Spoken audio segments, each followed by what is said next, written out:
함께하게 하신 이유라는 제목으로 말씀을 나누려고 합니다. 오늘 살펴보게 될 첫 번째 주제는 첫 번째 이유라는 거예요. 즉 함께하게 하신 첫 번째 이유라는 거죠. 말씀을 보실까요? 여호와의 사자가 마노아와 그의 아내에게 다시 나타나지 아니하니 마노아가 그제야 그가 여호와의 사자인 줄 알고 주어진 삶 속에서 친히 찾아오시되 두 번이나 찾아오셔서 소망이 끊어진 가정에 계속해서 소망을 부어주시고 확신을 부어주신 기묘자이신 우리 구주 예수 그리스도를 만나게 된 마노아가 오늘 말씀을 보니까 뭐라고 소개되어 있지요? 그제야 내가 알게 되었다라고 소개합니다.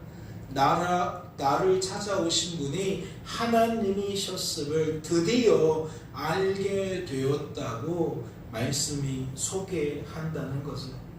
이는 어떠한 의미를 내포하겠습니까? 그가 드디어 복음을 깨닫게 되었음을 나타내겠죠. 복음의 은혜를 누리게 되었음을 나타낼 겁니다. 내가 뭐라고, 내 인생이 뭐라고, 나는 늘 하나님께서 우리를 잊으셨다고, 이 민족을, 이 지파를, 더더욱 이 가정을 잊으셨다고, 그렇게 주어진 삶 속에서 살아갈 수밖에 없었는데 알고 봤더니 하나님은 나를 잊으신 게 아니었구나. 하나님은 자격 없는 나를 찾아오셔서 소망을 주시고 믿음을 주시는구나. 우리 하나님이 이런 분이시구나. 하나님 안에서 무엇을 깨달아요? 복음이 무엇인지를 깨달아요. 그 복음에 담겨있는 하나님의 은혜가 무엇인지를 깨닫게 된다는 거죠. 그런데 말씀을 보니까 조금 이상합니다. 복음이라면 합당한 반응이 있을 텐데 말씀은 복음과 동떨어진 반응을 소개한다는 거죠. 말씀을 보세요. 그가 복음을 깨달았는데 그의 아내를 향하여 뭐라고 말합니까? 우리가 하나님을 보았으니 반드시 죽을 것이다 라고 이야기를 해요. 여러분은 이러한 그의 반응이 어떻게 여겨지십니까? 합당하게 여겨지십니까? 엉뚱하게 여겨지십니까? 그럴 수도 있지로 여겨지십니까? 어떻게 저럴 수 있어? 라고 여겨지십니까? 그는 그의 아내에게 우리가 하나님을 보았으니 반드시 죽을 거라고 이야기합니다. 그래서 곰곰이 생각을 해보게 돼요. 그는 어째서 죽음을 예견하게 되었을까? 그는 어째서 죽음의 공포를 느닷없이 경험하게 되었을까? 무엇 때문이었을까요? 성경에는 유사한 이야기가 종종 소개되어지는데 대부분 무엇 때문이죠? 하나님 앞에서 자신의 민낯을 발견케 되었기 때문인 줄로 압니다.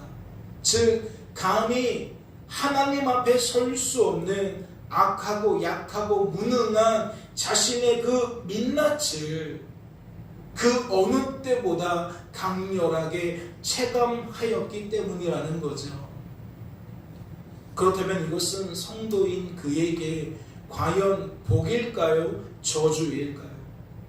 하나님 앞에 많은 사람들이 죄인으로 고백하며 삽니다. 나는 참 악한 사람입니다. 약한 사람입니다. 무능한 사람입니다. 라고 저마다의 입술로 말하며 지내요.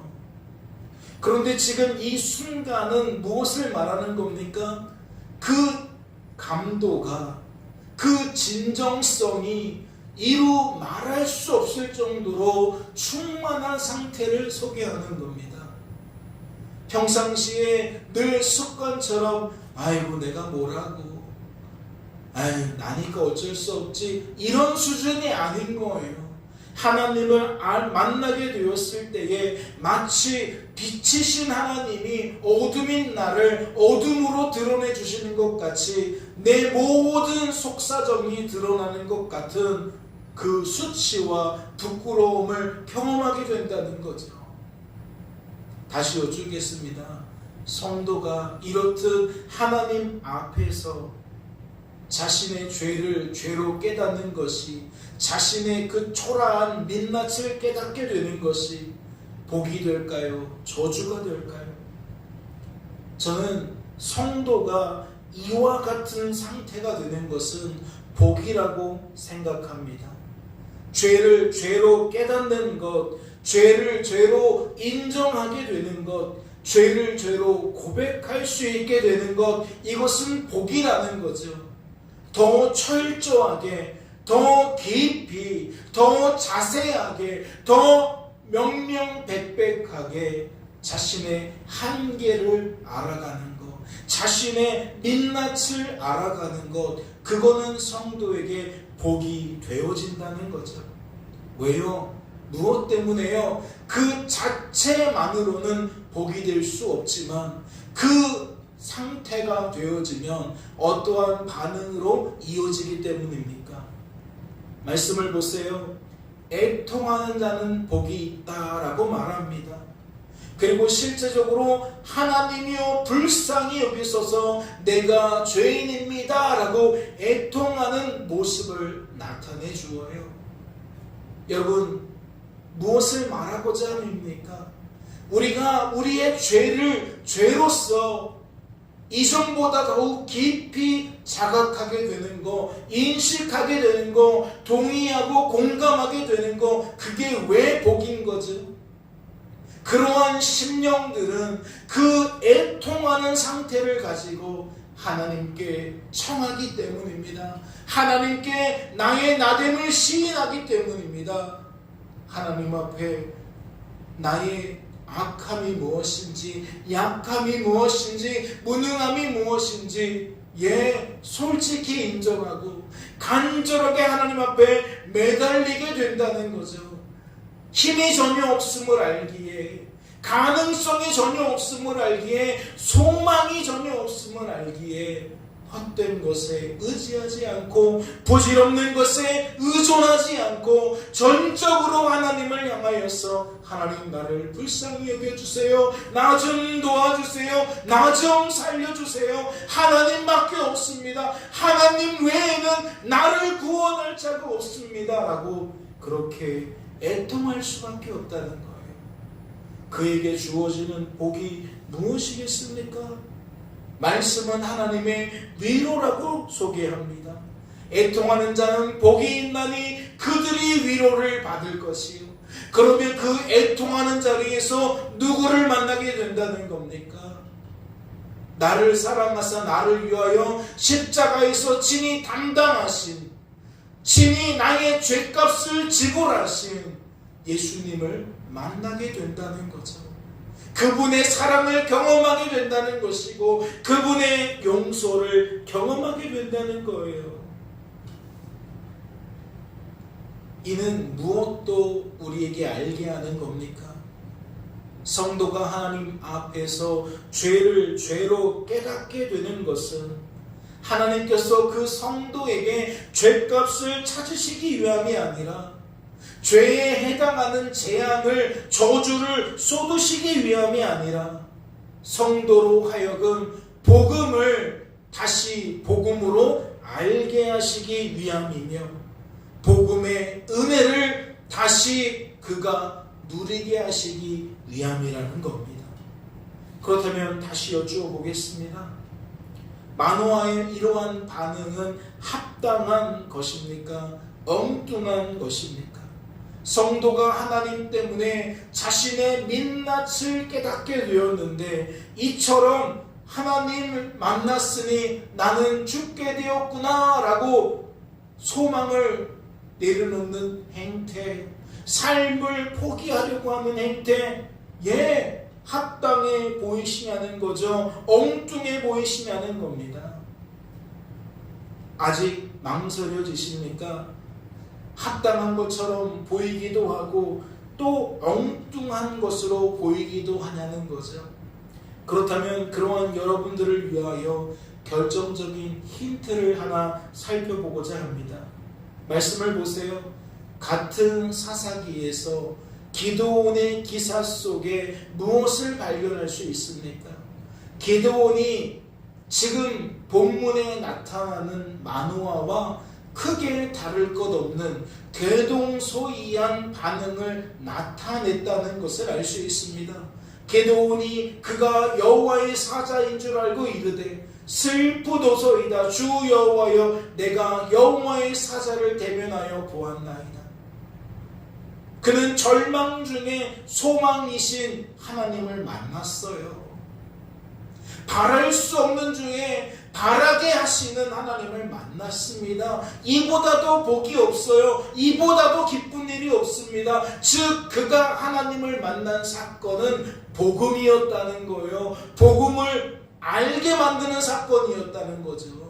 그런데 복음의 은혜를 누립니까? 복음의 은혜에 합당한 반응입니까? 그는 복음을 경험하면서 오히려 슬픔을 경험하고 있습니다. 그 이유가 무엇입니까? 마노아와 다르지 않은 거예요. 내가 하나님을 보게 되었으니 이 일이 나에게 슬픈 결과를 가져오겠구나. 그 슬픈 결과라는 것이 무엇이겠습니까?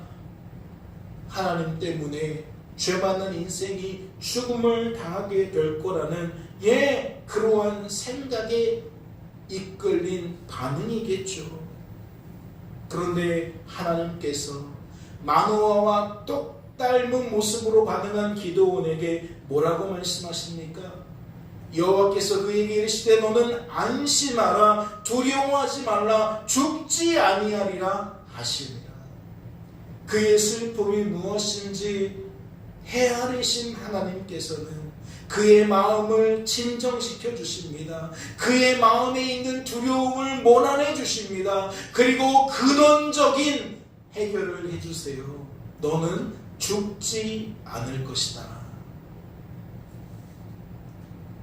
이는 무엇을 나타내는 겁니까? 하나님께서 기드온을 찾아오신 이유는 복음을 알려주시기 위함이고 복음의 은혜를 누리게 하시기 위함이라는 거였어요. 그런데 기드온은 정작 복음을 깨닫고도 복음의 은혜와는 정반대의 반응을 나타냈다는 거죠. 그러니까 하나님께서 그것까지도 바로잡아 주시는 거예요. 그것까지도 바로잡아 주시는 거예요. 이러한 맥락과 일통하는 예레미야서가 있습니다. 29장입니다. 여호와의 말씀이니라 너희를 향한 나의 생각을 내가 아나니 평안이요 재앙이 아니니라. 너희에게 미래와 희망을 주는 것이라. 하나님께서 기드온을 왜 찾아오신 겁니까? 재앙 내리시기 위함이 아니었어요.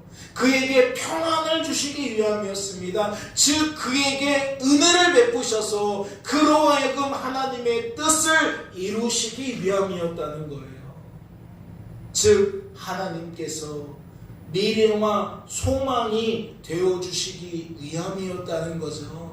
사사를 일으키셔서 하나님의 구원을 이스라엘이 경험케 하시기 위함이었다는 겁니다. 바꾸어 말하자면 그들의 행위대로 하나님께서 심판하시기 위함이 아니었다는 거죠. 오히려 그들의 행위와 상관없이 무엇 하시려고 했다는 겁니까? 생명책에 기록해 주시기 위함이었다는 거예요. 사랑하는 성도 여러분, 다시 여쭈어 보겠습니다. 마노아의 반응 어찌 여겨지십니까? 합당한 것은 아니었어요. 그럴 만한 것은 아니었습니다. 하지만 마노아는 오해했고 착각한 것이죠. 그렇다면 하나님은 기드온에게 오해와 착각을 바로잡아 주셨으니 마노아에게도 그와 같이 행하셨을 줄로 압니다. 그래서 묻지 않을 수 없어요. 과연 하나님은 마노아의 생각을 어떠한 방식으로 바로잡아 주셨을까요? 그의 생각을 어떠한 방식으로 변화시켜 주셨겠냐는 겁니다. 말씀은 그 모습을 이렇게 소개합니다. 그의 아내가 그에게 이르되 여호와께서 우리를 죽이려 하셨더라면 우리 손에서 번제와 소제를 받지 아니하셨을 것이요 이 모든 일을 보이지 아니하셨을 것이며 이제 이런 말씀도 우리에게 이르지 아니하셨으리이다 하였더라. 하나님께서는 누구를 통해 역사하십니까? 마노아의 아내를 통해 역사하십니다. 마노아가 오해하고 착각하고 있는 것을 마노아의 아내가 바로잡아준다는 거죠. 복음의 은혜를 경험치 못하고 절망하고 슬퍼하는 마노아에게 하나님은 마노아의 아내를 통해서 회복시키는, 변화시키는 은혜를 베푸시더라는 거죠. 여보, 안심하세요. 여보, 두려워하지 마세요. 우리는 결코 죽지 않을 겁니다. 하나님이 우리를 죽이실 요량이셨다면 우리의 예배를 왜 받아주셨겠어요? 왜 우리에게 하나님이심을 드러내는 표징을 보여주셨겠어요?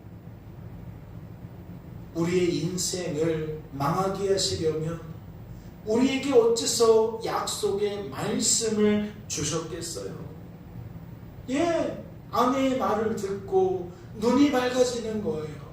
즉 아내에게 하나님께서 계시하시고 그 계시가 말로써 예언되어지니까 예언되어질 때에 마노아가 하나님께 붙들림 바 되어서 계시를 받고 눈이 밝아지는 거예요. 아, 그렇구나.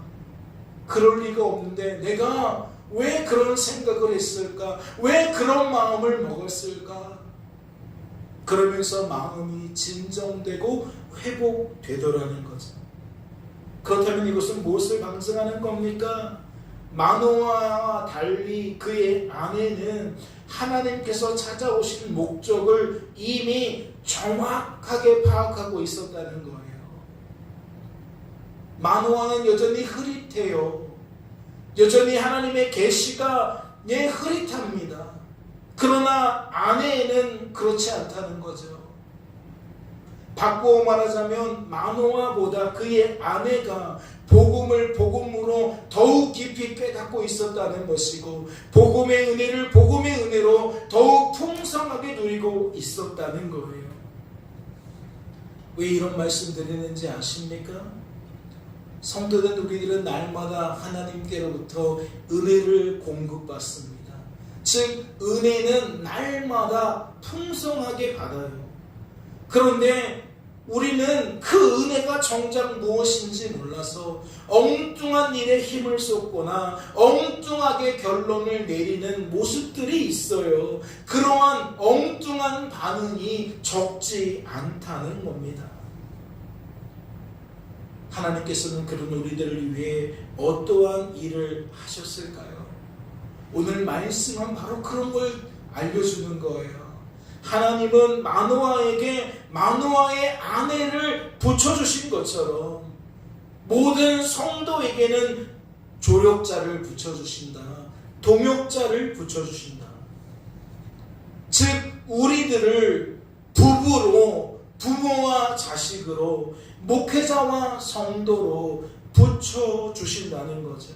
다시 말해 서로의 조력자로, 서로의 동역자로 우리들을 함께 하도록 만드셨다는 겁니다. 우리는 혼자가 아니에요. 하나님과 늘 함께이고 그 하나님께서 붙여주신 사람들이 우리 주변에 있는 겁니다. 그리고 하나님은 하나님의 뜻을 따라 우리를 돕는 자로 쓰실 때도 있고 누군가를 돕는 자로 쓰실 때도 있어서 아무쪼록 하나님의 뜻이 온전히 이루어지도록 늘 역사하신다는 거죠. 깨닫는 은혜가 있으시기를 주님의 이름으로 소망합니다. 오늘 살펴보게 되어질 두 번째 주제는 두 번째 이유라는 거예요. 즉 함께 하도록 만드신 두 번째 이유라는 거죠. 마노아의 가정에 하나님께서 베풀어 주신 소망이 무엇입니까? 그 소망은 누구와 직접적인 관련이 있었나요? 13장 3절을 보니까 하나님이 주신 소망은 임신하지 못하고 출산하지 못하는 마노아의 아내가 이제 임신하게 될 거라는, 아들을 출산하게 될 거라는 소망이었습니다. 그렇다면 누구와 직접적인 관련이 있는 거예요? 마노아의 아내에게 직접적인 관련이 있는 거죠. 아들을 임신하는 건 마노아의 역할이 아니에요. 아들을 출산하는 것은 마노아가 할 수 있는 일이 아닙니다. 그렇다면 아들을 임신해서 10개월 동안 품어야 하는 마노아의 아내가 받은 사명은 무엇일까요? 아들을 출산한 다음에 그녀가 감당해야 하는 사명은 무엇이겠냐는 겁니다. 말씀은 그런 내용을 이렇게 소개합니다. 그러므로 너는 삼가 포도주와 독주를 마시지 말며 어떤 부정한 것도 먹지 말지니라. 4절 말씀은 임신한 상태에서 아이를 위하여 어머니인 그가 하셔는 안 되는 일이겠죠. 그런데 5절을 보세요. 보라 내가 임신하여 아들을 낳으리니 그의 머리 위에 삭도를 대지 말라. 5절은 뭐예요? 출산한 다음에 그 아들에게 하지 않아야 될 일일 겁니다. 즉 마노아의 아내는 임신한 상태에서 4절에 등장하는 내용들 지켜야 했고, 출산한 다음에는 5절에 나타나 있는 말씀을 지켜야 했다는 거죠. 그런데요, 이것은 결코 아내만의 일은 아니었습니다. 말씀을 보세요. 내용은 비슷해요. 내용은 똑 닮아 있어요. 그런데 잘 살펴보세요. 어떤 차이가 있는지. 이 아이를 어떻게 기르며 우리가 그에게 어떻게 행하리이까? 여호와의 사자가 마노아에게 이르되 내가 여인에게 말한 것들을 그가 다 삼가서 포도나무의 소산을 먹지 말며 포도주와 독주를 마시지 말며 어떤 부정한 것도 먹지 말고 내가 그에게 명령한 것은 다 지킬 것이니라 하니라. 하나님이 누구에게 말씀하시는 거예요? 이 말씀은 아내에게 하는 말이 아니라 마노아에게 하는 말입니다.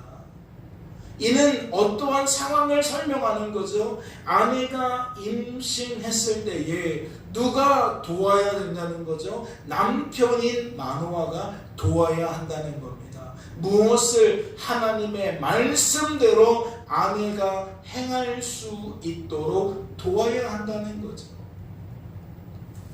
이런 이야기입니다. 그녀가 먹어야 하는 것을 먹을 수 있게 도와주어야 하고, 먹지 말아야 하는 것을 먹지 않을 수 있도록 씌워주어야 한다는 거죠. 다시 말해 마노아는 그의 아내가 포도주와 독주를 마시지 않도록 도와주어야 했다는 것이고, 그의 아내가 부정한 것을 먹지도 만지지도 않을 수 있도록 도와주어야만 했다는 거예요. 무엇을 발견하는 겁니까? 이 가정에 맡겨진 사명은 아내만의 사명이 아니고 남편만의 사명이 아니고 아내와 남편에게 해당되는 사명이었다는 거죠. 즉 마노아와 그의 아내는 하나님의 뜻을 바르게 알아가는 조력자일 뿐만 아니라 하나님의 뜻을 온전히 이루어가는 조력자이기도 했다는 겁니다. 하나님께서는 오늘날 저와 여러분에게도 동일하게 동역자를, 조력자를 붙여주셨는 줄로 압니다. 다시 말해 하나님의 뜻을 오해하지 않도록, 착각하지 않도록, 바르게 알아가도록 조력자를 붙여주셨다는 것이고, 그 하나님의 뜻을 온전히 이루어가도록 조력자를 붙여주셨다는 거죠. 그렇다면 조력자와 올바른 관계를 맺기 위해 유념해야 할 것은 무엇일까요? 성도는 항상 하나님만 하나님이심을, 인생의 주관자와 구원자는 오직 하나님이심을 유념해야 될 줄로 압니다. 즉 성도는 하나님만 바라보고 하나님만 의존하고 하나님만 자랑해야 한다는 거였죠. 조력자 하나님이 붙여주신 거예요. 그런데 우리의 한계가 무엇이죠? 붙여주신 조력자를 하나님보다 더 주목하는 겁니다. 더 의존하는 겁니다. 더 자랑하는 겁니다. 즉 말씀에서 우리가 유념해야 되는 것은 무엇이냐? 조력자와 함께 하나님을 바라보아야 한다는 거예요. 조력자로 인해 하나님을 의존해야 한다는 거죠. 조력자를 통해 하나님을 자랑해야 한다는 겁니다. 이게 잘 안 돼요. 하나님을 망각하지 않아야 하는데 우리는 망각한다는 거죠. 그 결과가 무엇일까요? 분명 조력자로 붙여주신 존재인데 서로의 조력자가 아니라 서로의 원수가 되는 겁니다. 망각하는 순간, 착각하는 순간 서로의 조력자가 어느덧 서로의 원수가 된다는 거죠. 가정에서도 비일비재하게 나타나는 현상이고 교회 안에서도 비일비재하게 나타나는 현상 아닙니까? 서로 간에 하나님을 집중했을 때에는 조력이 이루어져요. 조력자가 됩니다. 그러나 하나님은 등한시하고 사람에게 서로가 집중하게 되어질 때에 결국 무엇이 돼요? 원수가 돼요. 다투는 사이가 돼요. 남남이 되어져 버립니다.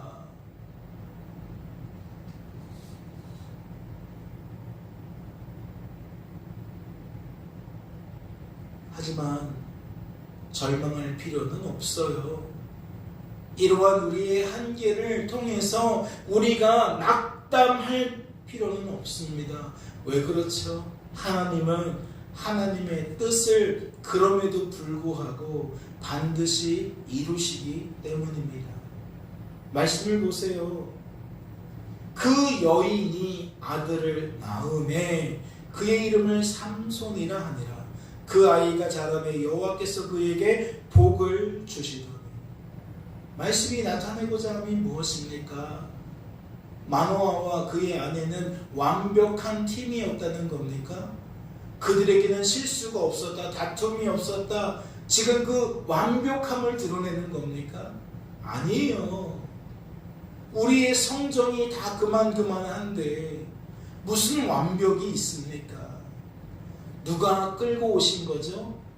인생을 주관하고 구원하시는 하나님이 끌고 오신 거예요. 무엇을 위해? 하나님의 말씀, 하나님의 언약, 하나님의 그 기쁘신 뜻을 이루시기 위해 은혜를 베푸신 결과라는 거죠. 그래서 말씀하신 대로 마노아의 아내는 아들을 낳을 수 있었다는 거예요. 따라서 이것은 무엇을 방증하는 것이기도 합니까? 인생의 악하고 약하고 무능한 그 한계가 하나님의 뜻을 가로막을 수는 없다는 거예요. 하나님께서 하나님의 뜻을 이루실 때에 그것이 걸림돌이 될 수는 없다는 거죠. 그렇게 우리들은 삼손이라는 이름의 뜻에 더욱 주목할 필요가 있습니다. 삼손이라는 이름의 뜻은 태양과 같다는 거예요. 찬란한 빛이라는 거죠. 온 세상을 밝히는 빛이라는 거예요. 얼마나 대조적인 겁니까? 이 가정에 무엇이 드리워져 있었어요? 짙은 흑암이 드리워져 있었어요. 이 가정에 미래가 없었습니다. 소망이 없었어요. 이 모양 저 모양으로 고통만 가득했습니다. 그런데 누가 태어났어요? 찬란한 빛이 태어났어요.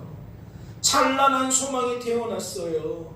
즉 슬픔이 떠나가고 행복이 시작되었다라는 거죠. 그렇다면 삼손이라는 이름 속에서는 무엇이 담겨있다 할 수 있습니까? 하나님께서 하나님의 뜻을 따라 삼손을 통해 이 가정을 구원하셨다는, 이스라엘을 구원하실 거라는 마누아와 그의 아내의 믿음이, 확신이, 소망이 담겨있는 겁니다. 그렇다면 그들이 삼손을 어떻게 길렀을까요? 허투루 길렀을까요? 온 힘을 다해 길렀을 겁니다. 말씀대로 길렀을 거예요. 그래서 그가 이 가정의 빛이 되어주기를, 이 민족의 빛이 되어주기를 그들은 소망했을 거라는 거죠. 그렇다면 이것은 무엇을 나타내는 겁니까? 마노아와 그의 아내가 삼손에게 어떠한 존재가 되었다는 거죠? 동역자가 되었다는 거예요. 조력자가 되었다는 거죠. 마노아와 그의 아내가 서로 조력자가 되어진 것처럼 이제 삼손에게도 마노아와 마노아의 아내가 조력자가 되었다는 거예요. 즉 둘이었던 공동체가 셋이 되었는데 처음과 나중이 한결같다는 거죠. 하나님께서 조력자로 서로를 서로에게 붙여주셨다는 겁니다. 그렇다면 이를 통해 우리가 깨달을 수 있는 것은 무엇입니까? 하나님께서 하나님의 뜻을 이루시려고 은혜를 베푸시는구나, 복을 내리시는구나. 그래서 성도를 성도답게 만드시고 교회를 교회답게 만드시는구나 라는 것을 깨달을 수가 있는 거죠. 이제 마지막으로 말씀을 하나 더 살펴볼까요? 스가랴서와 사사기서 말씀에 공동적으로 등장하는 것이 무엇입니까? 여호와의 영, 나의 영으로 무엇이 이루어진다? 성도의 성도됨이, 교회의 교회됨이 시작된다, 보존된다, 맞춰진다. 그 얘기를 담고 있어요. 오늘 우리의 가정에 불만이 있습니까? 부부간에, 부모 자식 간에, 또 교회에 불만이 있습니까? 왜 우리 교회만 더디 성장하는 것 같고, 왜 우리 교회만 성장이 아니라 오히려 퇴보하는 것 같고, 다양한 이유로 우리는 불만을 가질 수 있어요. 그러다 보면 우리는 또 어떻게 되어진다고 말씀드렸습니까? 조력자가 아니라 서로의 원수가 된다고 그랬어요. 상대방을 탓하게 된다는 거죠. 그래서 죄라는 것이 틈을 타고 들어오면 관계를 해쳐요. 공동체를 무너뜨립니다. 그러나 우리가 절망할 필요 없다 그랬어요. 낙담할 필요는 없다 그랬어요. 왜 그렇죠? 하나님께서 하나님의 뜻을 이루신다는 거예요. 우리의 한계가 하나님의 뜻을 막아세울 수 없다는 거죠. 그러니 그러한 마음이 드시거든요. 무엇 하셔야겠습니까? 회개해야 합니다. 우리의 죄를 깨닫고 하나님 앞에 통회하고 자복하며 하나님의 도우심을 간구해야 돼요. 하나님보다 앞서지 않도록 하나님의 뜻이 하나님 때문에 이루어지는 것을 확신하며 우리는 오늘의 삶 앞에 나의 존재됨을 확인하고 하나님을 더 바라보고 의지하고 자랑하는 삶을 살아가야 한다는 거죠. 성령은 우리 안에 거하고 계십니다. 그분은 그분의 뜻을 여전히 성령을 통해 이루고 계셔요. 그러니 조급해하지 마시고 죄의 열매를 입술로나 태도로 맺지 마시고 내면으로 쌓아놓지 마시고 즉시 회개하시고 성령의 열매로 내면이 충만해지고 성령의 열매로 언어와 태도가 변화되어질 수 있기를 주님의 이름으로 소망합니다. 잠시 기도하겠습니다. 하나님 아버지, 우리를 사랑하셔서 오늘도 이와 같이 우리를 부르시고 하나님의 말씀으로 복음을 상세히 드러내시며 복음의 은혜를 갈망하게 하시니 감사합니다. 우리 중에 또다시 오해하고 착각한 자가 있습니까? 죄 때문에 덧없는 것을 우리의 시선을 빼앗기고 우리의 마음을 빼앗기고 우리의 생각을 빼앗긴 심령들이 있습니까? 오늘 말씀을 들을 때에 복음을 복음으로 깨닫는 은혜가 있고 복음의 은혜를 복음의 은혜로 온전히 풍성하게 누리는 은혜가 있었는 줄로 아오니 주여 은혜를 힘입는 자 약속하신 평강을 회복하게 하여 주옵소서. 남은 한 날을 평안 중에 보내게 하시고 새 날을 평안 중에 맞이할 수 있도록 죄의 역사는 끊어지게 하시고 하나님의 역사만이 세워져갈 수 있도록 도와주시옵소서. 주께서 우리를 붙들어 주실 줄로 믿고 감사드리며 이 모든 말씀 우리를 죄에서 구원하신 예수님의 이름으로 기도하옵나이다. 아멘.